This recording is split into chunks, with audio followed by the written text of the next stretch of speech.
नमस्ते दोस्तों, आपकी कहानी ने सचमुच दिल छू लिया। ये हमें एक बहुत ही महत्वपूर्ण सबक सिखाती है जिसे हम सभी को अपनी जिंदगी में अपनाना चाहिए। बिना जाने निर्णय न लें। आपकी कहानी बिल्कुल सही कहती है कि हम अक्सर किसी भी स्थिति को पूरी तरह समझे बिना ही प्रतिक्रिया दे देते हैं।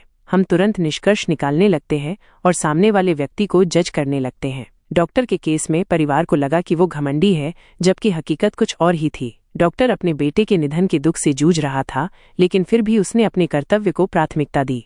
ये दिखाता है कि कैसे हमारे अधूरे ज्ञान के कारण हम गलत धारणाएं बना लेते हैं और दूसरों को ठेस पहुंचाते हैं। जब सच्चाई सामने आती है तो हमें पछतावा होता है।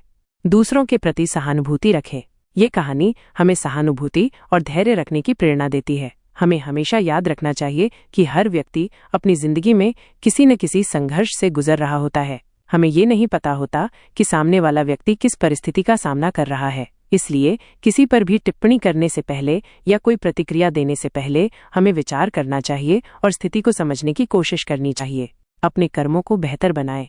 आपकी ये बात कि जिंदगी मिलना किस्मत की बात है, मौत आना वक्त की बात है, लेकिन मौत के बाद भी लोगों के दिलों में जिंदा रहना ये कर्मों की बात है, बिल्कुल सच है। डॉक्टर के समर्पित कर्म ने उसे परिवार की नजरों में भले ही बुरा बना दिया हो, लेकिन उसके मानवीय कर्तव्य और महानता ने उसे एक प्रेरणादायक व्यक्ति बना दिया।